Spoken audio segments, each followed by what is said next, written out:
March 28 ಮನದ ಕಡಲು ಈಗ ನಾವು ಮಂಡ್ಯದಲ್ಲಿದ್ದೀವಿ. ಕರ್ನಾಟಕದ ಕೆಲವು ಶ್ರೇಷ್ಠ ಚಿತ್ರಮಂದಿರಗಳಲ್ಲಿ ಇದು ಒಂದು. ಗುರುಶ್ರೀ. ನನ್ನ ಹಲವಾರು ಸಿನಿಮಾಗಳು ಓಡಿದೆ. ಕರ್ನಾಟಕದ ಒಳ್ಳೊಳ್ಳೆ ಸಿನಿಮಾಗಳೆಲ್ಲ ತುಂಬಾ ದಿವಸ ಓಡಿದೆ. ಇಲ್ಲಿ ನಮ್ಮ ಮನದ ಕಡಲು ಬರ್ತಿದೆ. ನಾವು ಈ ಮನದ ಕಡಲು ಕಾಂಟೆಕ್ಸ್ಟ್ ಅಲ್ಲಿ ಜನನ ಥಿಯೇಟರ್ಗೆ ಕರೆಯೋ ಒಂದು ಪ್ರವಾಸದಲ್ಲಿ ಇದ್ದೀವಿ. ಒಂದು ಈ ಮೆಟ್ಲುಗಳ ಬಗ್ಗೆ, ಥಿಯೇಟರ್ ಮೆಟ್ಲುಗಳ ಬಗ್ಗೆ ನಮ್ಗೆಲ್ಲರಿಗೂ ಅನ್ಸೋ ಒಂದು ಪುಟ್ಟ ಪ್ರಹಸನನ ನಿಮಗೆ ಪ್ರೆಸೆಂಟ್ ಮಾಡ್ತೀವಿ.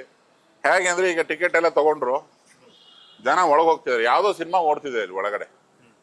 ಹೇಗೆ ಈ ಮೆಟ್ಲುಗಳು ಒಂದು ಇಡೀ ಚಿತ್ರತಂಡಕ್ಕೆ, ಒಂದು ಇಡೀ ಚಿತ್ರರಂಗಕ್ಕೆ ಜನ್ಮಸ್ಥಾನ ಅಂತ ಹೇಳ್ತೀನಿ ನಾನು. ಟಿಕೆಟ್ ಇದೆ ನಮ್ಮೆಲ್ಲರ ಕೈಲಿ. ಹೋಣ ಹಿಂಗ್ ಓಡೋಗ್ತಾರೆ ಫಾಸ್ಟ್ ಆಗಿ. ಹಿಂಗ್ ಬಾರ ಬಾರ ಬಾರ ಬಾರ ಅಂತೆಲ್ಲ. ಸಿನಿಮಾ ಒಳಗಡೆ ನೋಡಿದ್ರು, ಪಾಪ್ಕಾರ್ನ್ ತಿಂದ್ರು, ಹುಡುಗ ಹುಡುಗಿ ಜೊತೆ ಕೂತಿದ್ರೆ ಒಂದೋ ಪರದೆ ನೋಡಿರ್ತಾರೆ, ಇಲ್ಲ ಇವ್ರಿಗೆ ಏನ್ ಬೇಕೋ ಅದ್ ನೋಡಿರ್ತಾರೆ. ಅದಾಗಿ ಈಗ ವಾಪಸ್ ಬರ್ತಾ ಇದ್ದಾರೆ. ಅದು ಯಾವ್ದೋ ಒಂದು ಸಿನಿಮಾ ಚೆನ್ನಾಗಿಲ್ಲ ಅಂದ್ಕೊಳ್ಳಿ, ಅವ್ರ ಮುಖ ಸ್ವಲ್ಪ ಗಂಟು ಹಾಕೊಂಡು ಹಿಂಗ್ ಬರ್ತಾ ಇದ್ದಾರೆ. ಹಿಂಗ್ ಬಂದು ಇಲ್ಲಿ ನೋಡಿ ಮೆಟ್ಲುಗಳು. ಮೆಟ್ಲಿಗೆ ಪ್ಯಾನ್ ಮಾಡೋಣ, ಮೆಟ್ಲಿಗೆ ಪ್ಯಾನ್ ಮಾಡೋ,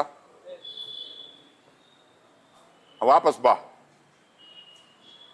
ಈ ಮೆಟ್ಲುಗಳ ಮೇಲೇನೆ ಸಿನಿಮಾಗೆ ಸಂಬಂಧಪಟ್ಟ ಎಲ್ಲಾ ಮಹನೀಯರು ಹುಟ್ಕೊಳ್ಳೋದು.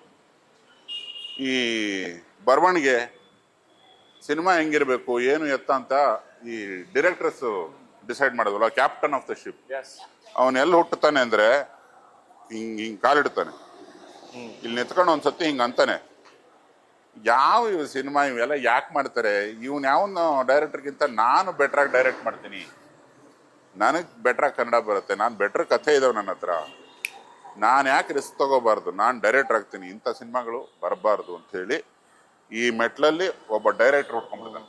ಹಾಗೆ ಇನ್ನೊಬ್ಬ ಬರ್ತಾನೆ, 3ನೇ ಮೆಟ್ಲಿಗೆ ಬಂದು ನಿಂತ್ಕೊಳ್ತಾನೆ. ಅಲ್ಲ ಗುರು, ನೋಡ್ದೆ ಸಿನಿಮಾ ಓಕೆ, ಅವ್ನ್ ಯಾರು, ಅವ್ನ್ ಹೀರೋ, ಅವ್ನ್ಗೇನ್ ಬರುತ್ತೆ ಆಕ್ಟಿಂಗ್, ಅವ್ನ್ಕಿಂತ ಚೆನ್ನಾಗಿ ನಾನೇ ಮಾಡ್ಬಿಡ್ತೀನಲ್ಲ, ನಮ್ಮಮ್ಮ ದಿನ ಹೇಳ್ತಾಳೆ ಅಂತ ಹೇಳ್ಬಿಟ್ಟು ಇಲ್ಲಿ ಒಬ್ಬ ನಟ ಉಟ್ಕೊಂಡ್ಬಿಡ್ತಾನೆ 3ನೇ ಹೆಜ್ಜೆಗೆ ಬಂದು ಹಿಂಗಂತಾನೆ. ಹಿಂಗ ಅನ್ಬಿಟ್ಟು ಮಾಡಿ ತೋರಿಸ್ತೀನಿ ನೋಡು ನೆಕ್ಸ್ಟ್ ಅಂತ ಅಲೆ ಹಬ್ಬಿಸ್ಬಿಡ್ತೀನಿ, ಅಲೆ ಹಬ್ಬಿಸ್ಬಿಡ್ತೀನಿ ಅಂತ ಹೇಳ್ಬಿಟ್ಟು ಈ ತರ ಬಂದು ಆಕ್ಟರ್ ಹಾಕೋಣ. ಆಯ್ತು, ಒಬ್ಬ ನಟ ಉಟ್ಕೊಂಡ 3ನೇ ಮೆಟ್ಲಲ್ಲಿ ತಮ್ದು. ನೆಕ್ಸ್ಟ್ ಬರೋದು ಹೀರೋಯಿನ್ಸ್. ಅಲ್ಲ ಅಂಜು, ಇವ್ರಿಬ್ರಿಗಿಂತ ನಾವೇ ತುಂಬಾ ಚೆನ್ನಾಗಿ ಆಕ್ಟ್ ಮಾಡ್ತೀವಲ್ಲ, ಟ್ರೈ ಮಾಡಿದ್ರೆ ಅದ್ ಯಾರು ಅಂತಿದ್ದಾರೆ. ನಾವೇ ಕಲ್ತು ನೀಟಾಗಿ ಕನ್ನಡ ಕಲ್ತ್ರೆ ನಾವೇ ಸೂಪರ್ ಹೀರೋಯಿನ್ಸ್ ಆಗ್ತೀವಿ. ಹೌದು, ಅವ್ರಿಗಿಂತ ಚೆನ್ನಾಗೂ ಕಾಣಿಸ್ತೀವಿ ಆನೆಸ್ಟ್ಲಿ. ನಾನ್ ಹೀರೋಯಿನ್ ಆಗ್ತೀನಿ, ಇಲ್ಲ ನೀನ್ ಹೀರೋಯಿನ್ ಆಗ. ಇಬ್ರು ಆಗೋಣ. ಹೆಂಗಾರು ಎಲ್ಲಾ ಸಿನಿಮಾಲು 2 ಹೀರೋಯಿನ್ ಇಟ್ಕೋತಾರೆ, ಇಬ್ರು ಆಗೋಣ ಒಂದೇ ಸಿನಿಮಾಲಿ. ಡನ್. ಈ ತರ ನಾಯಕಿ ಮಣಿಯರು ಉಟ್ಕೊಂಡ್ರು. ಹಿಂಗೆ ಈ ಮೆಟ್ಲುಗಳ ಬಗ್ಗೆ ನಮ್ಗೆ ಯಾವಾಗಲೂ ಒಂದು ವಿಶೇಷ ಗೌರವ. ಪ್ರೇಕ್ಷಕರು ಉಟ್ಕೊಳ್ಳೋದು ಇಲ್ಲೇ. ಹೋಗ್ಬೇಕಾದ್ರೆ ಏನು ಉತ್ಸಾಹದಲ್ಲಿ ಹೋಗಿರ್ತಾರೋ ಅದೇ ಉತ್ಸಾಹದಲ್ಲಿ ವಾಪಸ್ ಬಂದ್ರೆ ನಾವು ಗೆದ್ವಿ. ಇದೇ ತರ ಒಬ್ಬ ನಟ, ನಟಿ ಮಣಿಯರು ಎಷ್ಟೋ ಜನರನ್ನ ಹುಟ್ಟಾಕಿದ ಜಾಗ ಇದು. ಈ ಮೆಟ್ಲುಗಳಿಗೊಂದು ನಮಸ್ಕಾರ ನಮ್ದು. ಜೈ ಮೆಟ್ಲು. ಈಗ ಇಷ್ಟೆಲ್ಲ ಮಾಡಿ ನಾವು ಜನ ಕರೆಸ್ತೀವಿ ಅಂತ ರೊಚ್ಚಿಗೆದ್ದು ಅಲೆ ಹಬ್ಸಕ್ ಬಂದಿದೀವಿ. ಚಿತ್ರಮಂದಿರದ ಮುಂದೆ ಏನ್ ನಡೀತಾ ಇದೆ ಅನ್ನೋದನ್ನ ನಮ್ಮ ಕ್ಯಾಮ್ರಾಮನ್ ಪ್ಯಾನ್ ಮಾಡಿ ತೋರಿಸಬೇಕಾಗಿ ವಿನಂತಿ.